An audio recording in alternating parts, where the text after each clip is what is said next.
Մեծն Կոմիտասի հարուստ ժառանգությունը փոխանցվեց սերնդեսերունդ։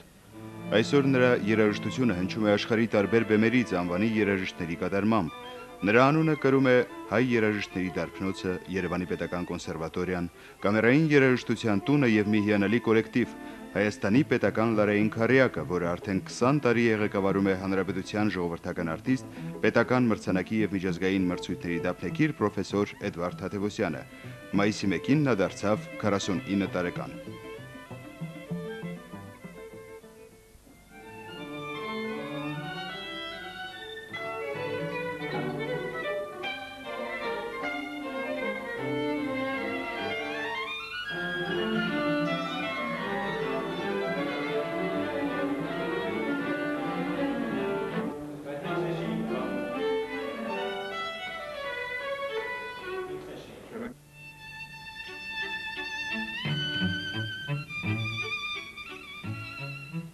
Այս հաղորդումը մենք որոշել էինք ցուցադրել մայիսի 3-ին, սակայն պարզվեց, որ դա այնքան էլ հեշտ չէ։ Էդվարդ Թադևոսյանը անչափ զբաղված մարդ է։ Փորձեր, դասեր, գեղխորհրդի նիստեր, համերգներ, հյուրախաղեր։ Վերջին հյուրախաղերը Էստոնիայի մայրաքաղաք Տալինում էին, ուր ապրիլի 24-ին կազմակերպվել էր համերգ նվիրված 1915 թվականի հայոց մեծ Եղեռնի զոհերի հիշատակին։ Մայիսի 9-ին վերջապես հանդիպումը կայացավ։ Սակայն ինչպես տեսնում եք, Էդվարդը կրկին զբաղված է։ Որոշեցինք չխանգարել եւ զրուցել նրա տիկնոջ Նորա Հակոբյանի հետ։ Հիշեցնենք, որ նա երկար տարիներ ղեկավարել է արտասահմանյան երկրների հետ մշակութային կապերով զբաղվող հայկական ընկերությունը, իսկ այսօր Հայաստանի կանանց հանրապետական խորհրդի նախագահն է։ Զարմանալի բան է, մեզանում ընդունված չի, որ կինը կարող է իր ամուսնու մասին տեսակետներ արտահայտի։ 25 տարի մենք կողք կողքի ենք, երբեք մի օր չի եղել, որ ես զգամ, որ Էդվարդը երաժիշտ խաղում է։ Նա այնքան երաժիշտ է, այնքան կատարող է, որ բեմում այնքան տրվում էր երաժշտության, որ կյանքում նա շատ սովորական է։ Երաժշտությունը նրա համար այնքան ընդերքային, այնքան կարևոր մասն է, որ իրան պետք չի ինչ-որ քայլերի դիմել ապացուցելու համար իր երաժշտական օժտվածությունը։ Բայց շատ սիրում եմ եւ մի առիթով ասել եմ այն հանգամանքը, որ նա երբևէ չեմ տեսել եւ իրան կարեկցում եմ, ոչ թե սիրում եմ կարեկցում, երբեք չեմ տեսել, որ Էդվարդը լրիվ լիարժեք բավարարված լինի որևիցե մի համերգից։ Կուզենայի եւս մեկ բան ասել, որը կարևորում եմ, մարդկային հարաբերությունների մեջ զարմանալի հավատարիմ է։ Նա ոչ միայն իր երաժշտությանն է հավատարիմ, այլ ընկերական շրջապատին, մարդկանց։ Ես կարող եմ մարդուց հոգնել, կարող եմ ասել, որ արդեն գիտեմ այդ մարդը երրորդ նախադասությունից հետո ինչ կասի,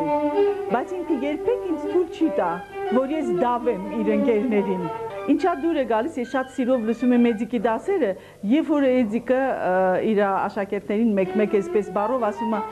ժամը կարևոր չի, կոկոն պիտի աշխատի։ Իմ որոշ ընկերներս ասում են, մարդը այդպես բացահայտ չպետք է իր սերը եւ իր հարգանքը իր ամուսնու նկատմամբ արտահայտի, բայց ես գտնում եմ, որ ես դերասան չեմ եւ մեր տունը թատերական բեմ չի։ Երբևէ չի եղել, որ Էդիկի պարապմունքը ես ընկալեմ որպես մի անհրաժեշտություն, որ ես պետք է դիմանամ։ Ինձ համար դա բացարձակապես հաճույք է։ Ես դա մեծ գուցե նրանից է, որ ես երաժշտական կրթություն չունեմ, ես չունեմ կատարյալ, ասենք, ականջ, որ ինչ-որ խորտ ձայներ տարբերեմ, ինձ համար ամեն ձայն, որ Էդիկը հնչեցնում է ջութակի վրա, ընդունելի է։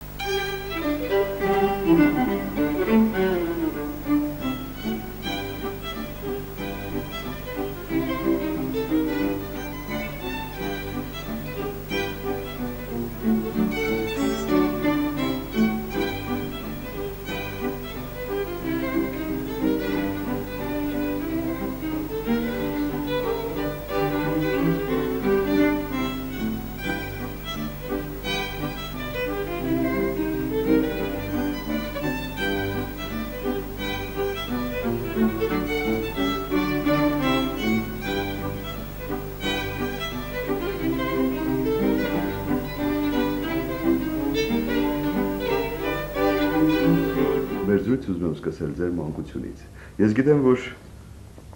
դուք ապրել եք այնպիսի մի բակում, որտեղ ապրել են ճանաչված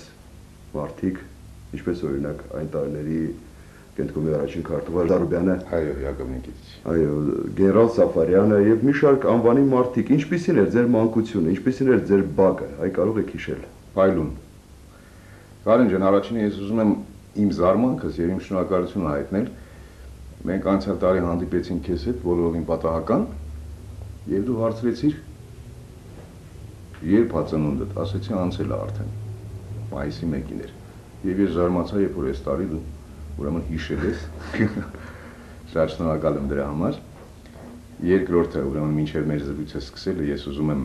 օգտվել այս փայլուն առիթից եւ շնորհավորել մեր բոլոր վետերանների, պատերազմի մասնակիցների տոնը ինձ համար, ես չեմ մասնակցել պատերազմին, բայց ինձ համար սա սուրբ օր է եւ երբեք չեմ հավատացել այն ասեկոսներին, որ հայերը կռվել են ոչ Հայաստանի համար, դա եղել է ոչ Հայաստանի կռիվ, ուրեմն հայազգի համար։ Սուրբ օր է, շնորհավորում եմ բոլոր ուրեմն պատերազմի մասնակիցներին եւ ցանկանում եմ նրանց առողջություն, կորով եւ խոնարհվում եմ նրանց առջեւ։ Ինչի՞ անդրադառնանք ձեր մանկությանը, դա երբ պատերազմյան տարիներն էին, դեռ ծանր տարիներ էին, բայց մանկությունը մնում է մանկություն։ Փայլուն մանկություն եմ ունեցել։ Երբևիցե ոչ մի երաժշտությունը, ամենայն դեպս երաժշտությունով զբաղվելը ոչ մի մարդկային ուրեմն հաճույքներից չի զրկել ինձ, սկսված երեխա հասակից։ Շատ սիրել եմ սպորտը, ֆուտբոլ եմ խաղացել, ուրեմն սեղանի թենիս եմ խաղացել, շրջապատված եմ եղել շատ լավ ընկերներով, որոնցից շատերը հետագայում եւս երաժիշտներ են դարել, ոմանց դուք լավ գիտեք։ Այո, մեր բակում ապրում էին գեներալ Սաֆարյանը, Յակոբ Նիկիտիչ Զարուբյանը, փայլուն ճարտարապետներ էին ապրում, Օֆելիա Համբարձումյանը, մինչև հիմա այնտեղ ապրում երկչուհի, մեր ճանաչված սիրված երկչուհին Գուրգեն Ջանիբեկյանը։ Այսինքն, բացի երեխայական, այսպես մանկական տարիներից, մանկությունից սովորական, ես առիթ եմ ունեցել շփվելու այդպիսի մարդկանց հետ։ Եվ շնորհակալ եմ ճակատագրից, որ այդպես է ստացվել։ Այդ ձեր ընկերներից մեկը պատմում էր, որ դուք մանկուց շատ կատակասեր եք եղել եւ նույնիսկ մի դեպք պատմեց, որը կապված էր նրա հետ, որ մի բաժակ ջուր եք լցրել աղջիկների գլխին, իսկ այդտեղ միլիցիոներ էր կանգնում եւ նույնիսկ մեքենա է եկել միլիցիոներներով եւ դուք ստիպված եք եղել թաքնվել պատշգամբում։ Այո։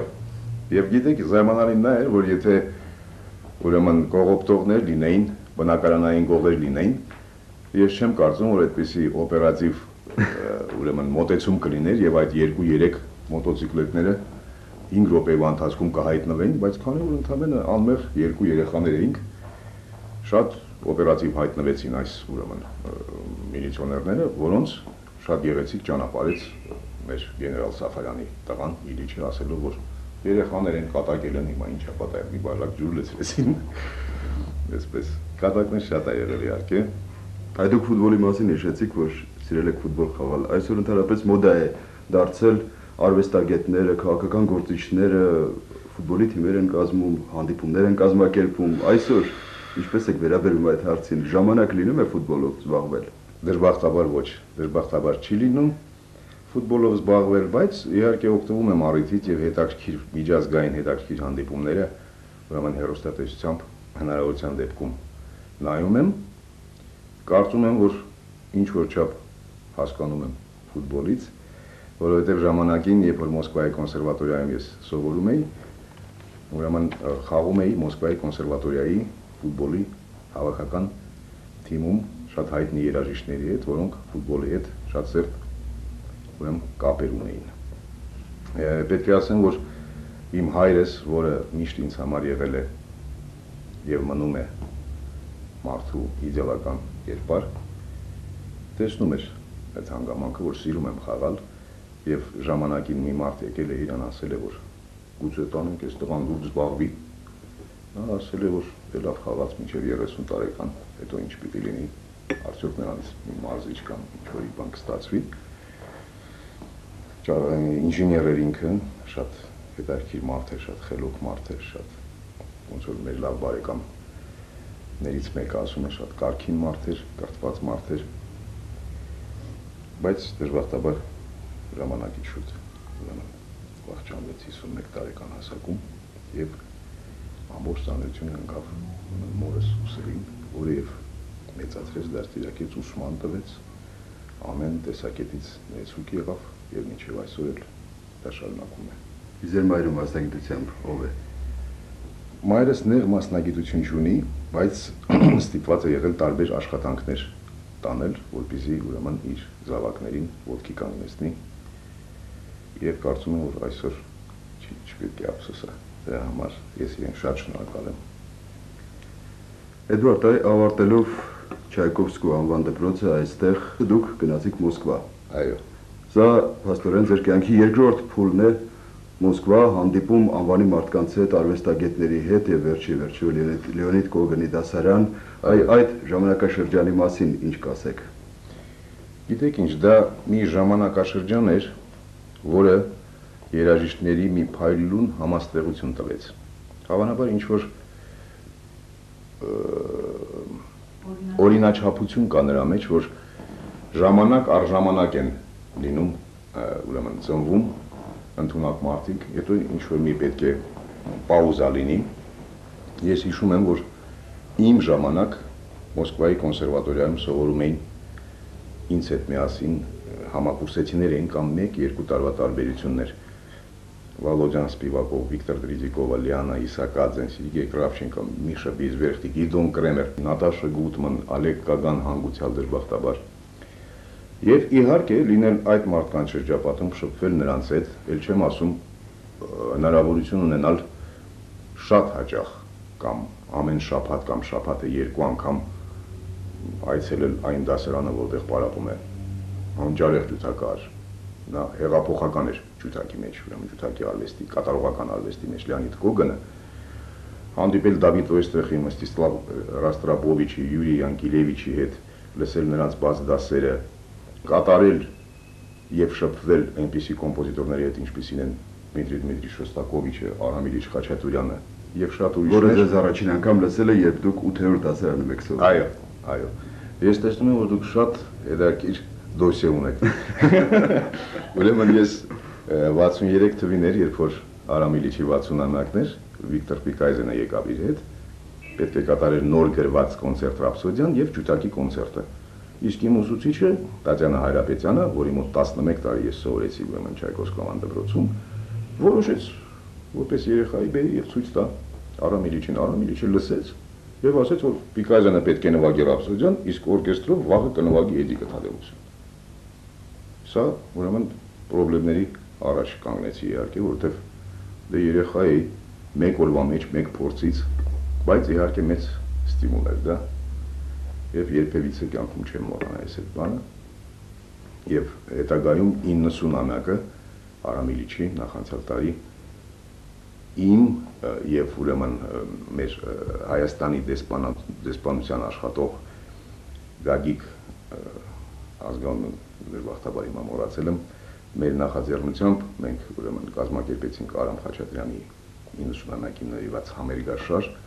որը սկսվեց Մոսկվայից եւ վերջացավ Իրկուտսկում։ Տարբեր օրկեստրներով ուրեմն ես կատարեցի նրա կոնցերտը։ Դե դուք ընդհանրապես ասում են, որ չնայած ձեր երիտասարդ տարիքին այնուամենայնիվ ձեզանից ավագ սերնդի կոմպոզիտորների, երաժիշտների հետ շատ մտերիմ բարեկամներ, նույնիսկ ընկերներ եք եղել, այդում նաեւ Արնո Բաբաջյանի, Հերոզեր Սարյանի, Ալեքսանդր Հարությունյան, Էդվարդ Միրզոյան, մեր ճանաչված երաժիշտների հետ։ Պատիվ ունեմ, Կարեն ջան, պատիվ ունեմ։ Էդվարդ, իսկ այժմ անդրադառնանք հաջորդ փուլին։ Վերադարձաք Մոսկվայից Երևան։ Եկաք Երևան եւ միանգամից ընդունվեցիք, եթե չեմ սխալվում, Կոմիտասի անվան Լարային Քարյակ, երկրորդ ջութակ։ Եվ աշխատեցիք մեր ճանաչված անվանի երաժիշտների կողքին Ավետ Գաբրելյան, Սարգիս Ասլամազյան, հետո փոխարինեցիք Ավետ Գաբրելյանին։ Դժվար չէր։ Կարեն ջան, ես ուրեմն մի փոքրիկ ուղղում պետք է մտցնեմ։ Կոմիտաս Քարյակ ես եկա, երբ որ ես դեռ սովորում էի ուրեմն կոնսերվատորիայում, ավարտական կուրսի ուսանող էի, Ավետ Գաբրելյանը մի անգամ լսեց ինձ բաց համերգին նվիրված Կոմիտասի 100-ամյակին եւ հրավիրեց ուրեմն որպես երկրորդ ջութակահար Կոմիտաս քարյակ եւ ես մեծ երջանկություն ունեցա եւ մեծ պատիվ ունեցա նրա կողքին 6 տարի անընդմեջ լինել երկրորդ ջութակահար։ Գիտեք, կարելի է 16 տարի լինել, բայց կախում ունի ով է առաջինը։ Իսկ առաջինը Հանճարետ Գաբրելյանն էր, որը մի կենթանի էնցիկլոպեդիա էր եւ զարմանալի մի մարդ էր, անձնավորություն, քաղաքացի, որից ես կարծում եմ, որ շատ բան հաջողվեց ստանալ։ Հետագայում նա ինձ հանձնեց ուրեմն իր ջութակը, մահանալուց հետո կտակեց աղեղը, կինը ինձ հանձնեց եւ արդեն նոր կազմը Կոմիտաս քարյակի ստեղծվեց եւ 76-ի վերջին ես վերադարձա Երևան, մինչեւ 76 24 թվականից քարյակը գործում էր Մոսկվայում։ Երևան գալիս էր որպես ուրեմն հյուրախաղերի, այո, հյուրախաղերի, որպես կանոն տարին 2 անգամ, տարվա սկզբին եւ տարվա վերջին։ Ну իհարկե խնդիրներ եղան։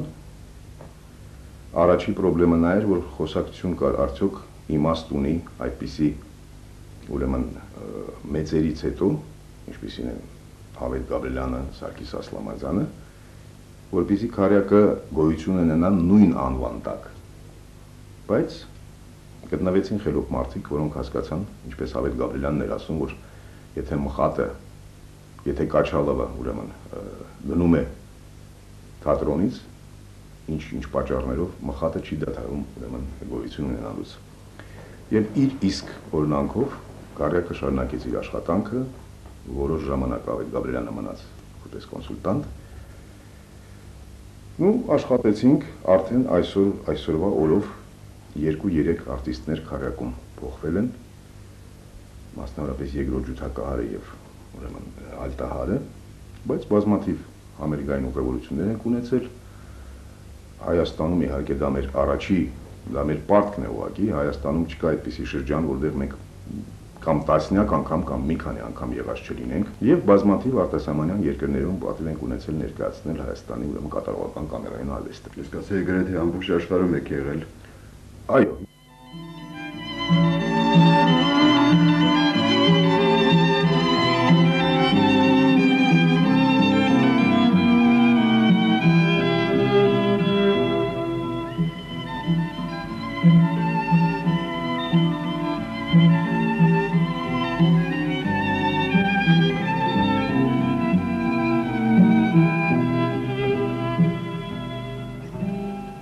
Ինչ կասեք ձեր դասախոսական գործունեության մասին, դուք Կոմիտասի անվան կոնսերվատորիայի պրոֆեսոր եք, ունեք ուսանողներ, ունեցել եք շատ ուսանողներ, նույնիսկ ես գիտեմ, որ ձեր ուսանողներից մի քանիսը այսօր այստեղ չեն, արտասահմանում են աշխատում, կոնտրակտով ժամանակավոր իհարկե։ Ինչ կասեք, այսօր ընդհանրապես մենք ունենք սերունդ։ Շատ հետաքրքիր, ուրեմն նրբություն կա ինչ-որ մետամորֆոզ է։ Ուրեմն ուսանողության շրջանակներում չուզենալով վիրավորել մեր երիտասարդ կատարողներին, ես ինչ-որ մի առանձնահատուկ դեպքեր Աստծու կողմից ուրեմն օժտված չեմ կարող ասել, որ տեսնում եմ, բայց մեզ մոտ աճում է երեխաների մի փայլուն սերունդ, 12, 13, 15 տարեկան երեխաների, որոնց ուրեմն ճիշտ հիմքերի վրա դնելու դեպքում նրանք կարող են դառնալ համաշխարհային մեծության մենակատարներ։ Ուսանողներից ես պետք է ասեմ, որ ես իմ ուսանողներից գոհ եմ հիմնականում եւ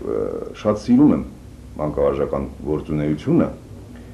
հավանաբար այն հանգամանքը, որ ես սովորել եմ մի մարդու մոտ, որը ամիսներով եղել է բացակայ հետեկատարող երաժիշտ էր, համաշխարհային համբավ, ուրեմն վայելող երաժիշտ էր Լեոնիդ Գոգանը, եւ գիտեք ինչ, զգացել եմ ուսուցիչի պակասությունը, երբ որ նա բացակայում էր։ Եվ այդ հանգամանքը ինձ ստիպում է հասկանալ իմ ուսանողների վիճակը, երբ որ ես էստեղ չեմ եւ համերգների եմ։ Եվ աշխատում եմ դասերի քանակի ոչ մաքսիմալ լինելու դեպքում հասնել ուրեմն մաքսիմալ արդյունքի մինիմալ դասերի շնորհիվ։ Իսկ եթե այստեղ եմ, իհարկե աշխատում եմ բոլոր բաց թողած դասերը վերականգնել։ Եվս մեկ անգամ ես շնորհակալ եմ ուրեմն Կոգնին նրա համար, որ երբ որ ես դեռ երկրորդ կուրսի ուսանող էի, նա ինձ հանձնարարում էր պարապել իր ուսանողների հետ, 3-րդ, 4-րդ, 5-րդ կուրսի ուսանողների հետ, երբ որ ինքը բացակայում էր Մոսկվայից։ Իսկ դա ինձ համար շատ մեծ դպրոց էր։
Գիտեմ, որ ընդհանրապես դուք հումորով անձնավորություն եք եւ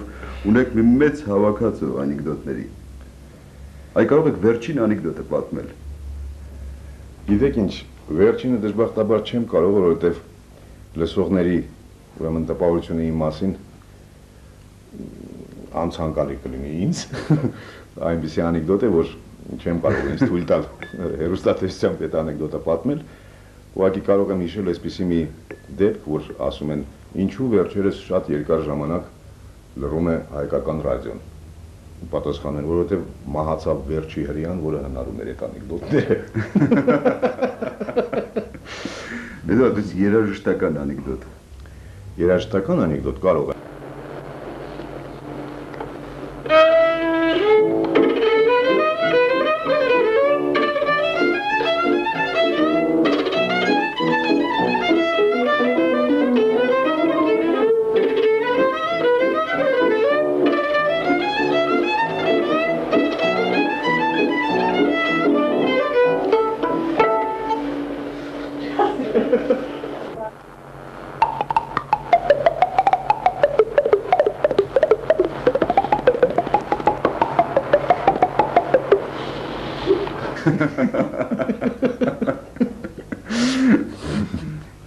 Էդուարդ, ես ուզում եմ շնորհակալություն հայտնել այս անկեղծ զրույցի համար եւ մեր զրույցի վերջում ուզում եմ խոստովանել, այ դուք ընթացքում ասացիք, դուք շատ հարուստ դոսիե եք հավաքել։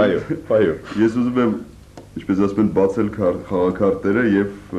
ասել այն մարդկանց անունները, ում հետ ես հանդիպել եմ, ովքեր ինձ օգնել են այս հարցում։ Դա ձեր ընկերներն են, առաջինը դա մեր տաղ ստեղծագործական միավորման տնօրեն Մարկ Պետրոսյանն է, այո, շատ պատմեց ձեր մասին եւ բացի այդ նա տրամադրել է տեսանյութեր, որոնք այս հաղորդման ընթացքում ցուցադրվեցին, որոշ տեսանյութեր եւ մեր Երևանի Պետական ֆիլհարմոնիայի նորաստեղծ ֆիլհարմոնիայի տնօրեն Արմեն Մանուկյանը, որը ձեզ հետ ծնվել է նույն օրը, մայիսի 1-ին, նույն թվին, նույն բակում։ Այո, նույն հիվանդանոցում, նույն ծննդատանը, այո։ Շնորհակալություն եմ ուզում եւս մեկ անգամ հայտնել եւ չեմ կասկածում, որ ձեր երաժշտությունը, ձեր մեր քարյակի երաժշտությունը, ձեր մենահաբերգները կհնչեն աշխարհի տարբեր բեմերում դեռ երկար տարիներ։